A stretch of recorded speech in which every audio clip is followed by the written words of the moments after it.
Now I'm situated. Thank you all for coming. So today, these are two-sided. So today I'm going to talk about the 5 precepts.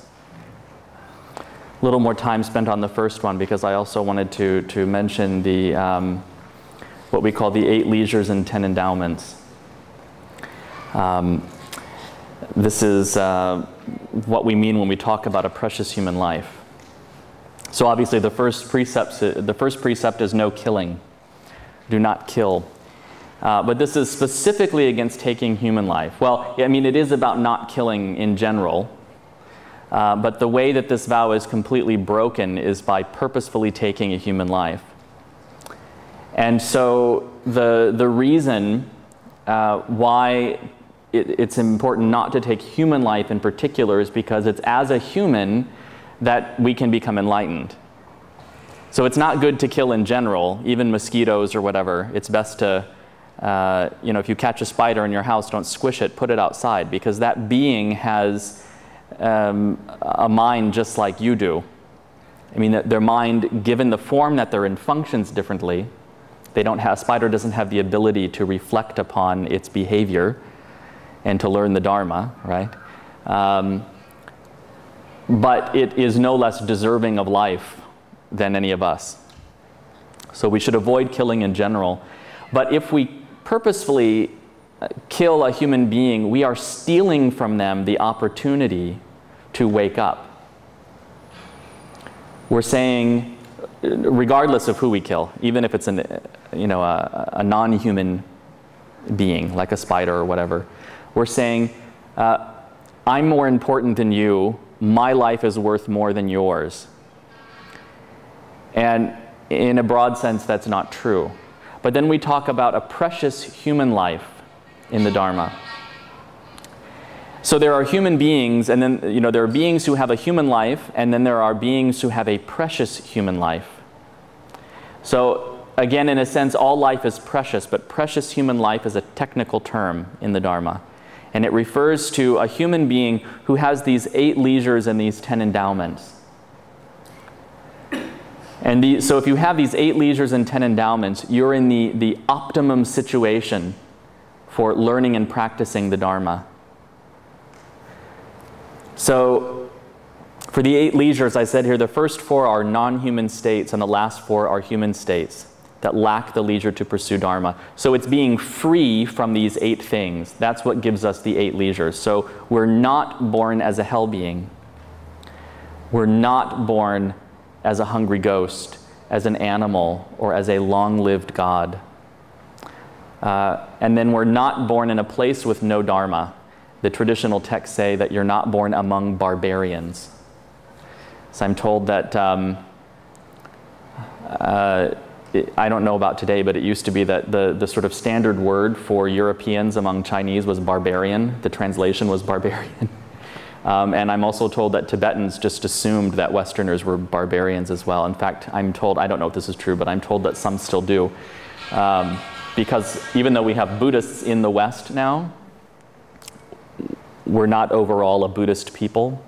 So some would say that we're barbarians, or that America and other places that aren't completely Buddhist or overwhelmingly Buddhist are barbarian places. So not being born among barbarians, not being born in a place where the Buddha has not come to teach.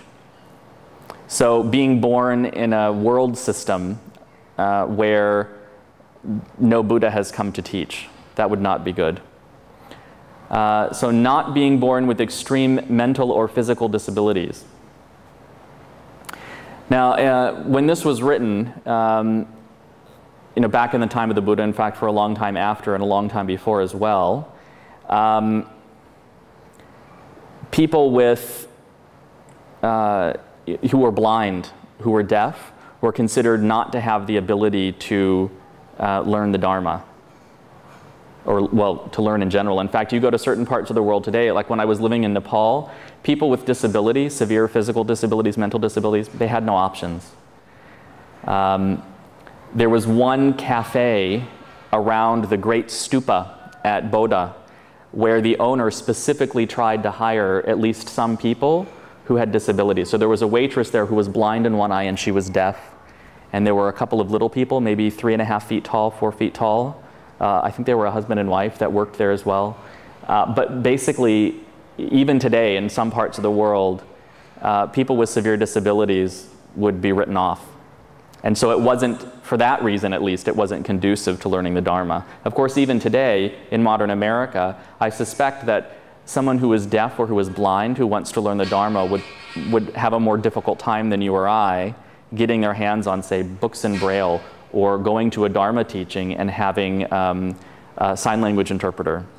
So there are more obstacles. And then obviously with extreme mental disabilities, someone with extreme mental disabilities doesn't have the mental capacity necessarily to really learn the Dharma, practice the Dharma, to reflect upon their own experience. So being free of that, so having all of your faculties and being completely physically capable, you know, and having hearing and sight and all of that is important. And then also not being born with wrong views. That would be to reject the Four Noble Truths, rejecting the three jewels, karma, rebirth, and so on. Some people, because of strong previous habits to view things in a different way in this life, they reject the Dharma, the teachings of the Dharma. Their mind is just not going in that direction. And so obviously that's not conducive to learning the Dharma.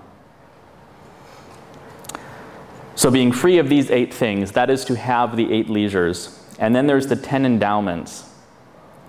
And the first 5 regard oneself, and the last 5 are about external circumstances. So it is to be born a human, to be born in a central place. Sometimes it's written a central country. That is a place where the Dharma is available. To be born with fully functioning sense organs, the opposite of number 8 in the last one. Not having committed any of the 5 heinous crimes. And this is things like having harmed a Buddha, killed a Buddha, and that sort of thing. So not having really, really heavy negative karma. Because if you have really heavy negative karma, then when you try to pursue the Dharma, you keep running into obstacles again and again and again, because that karma is coming back to you.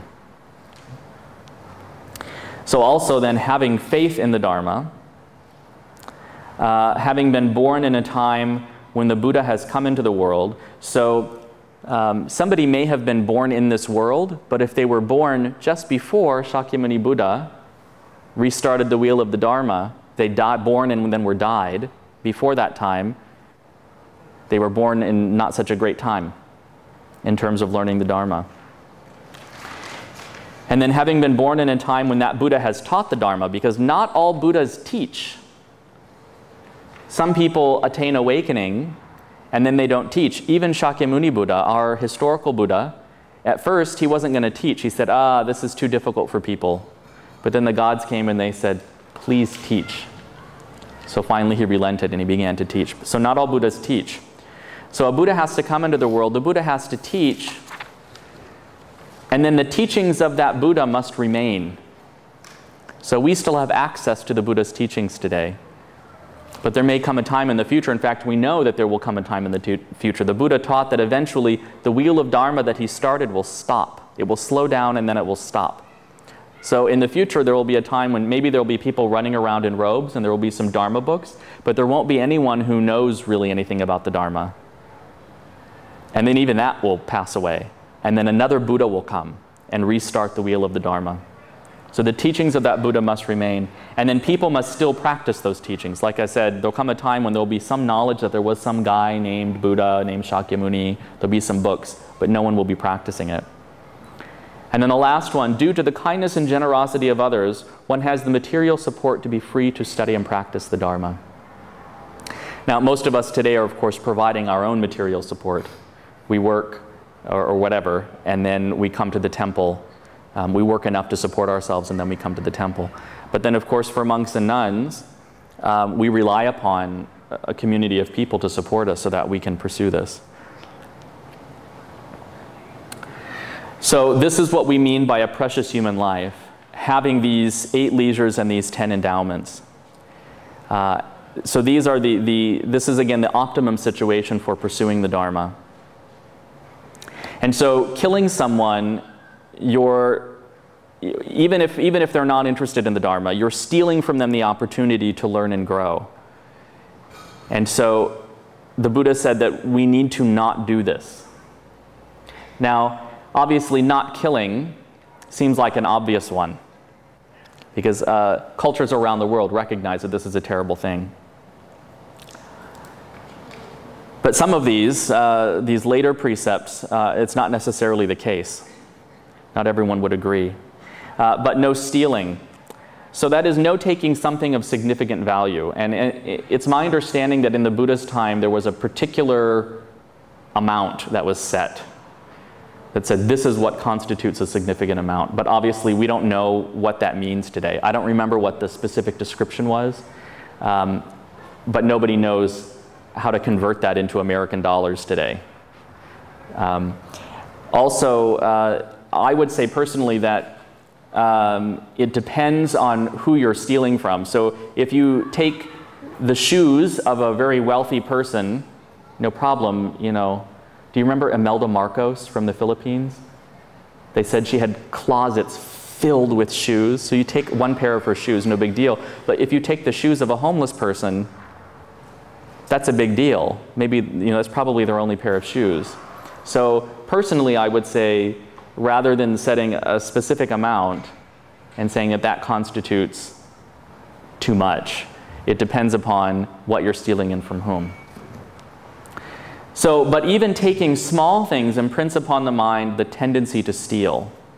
So if you're in the habit of stealing your little brother's or sister's bubble gum when you're a kid, you're imprinting upon the mind this tendency to take what's not yours.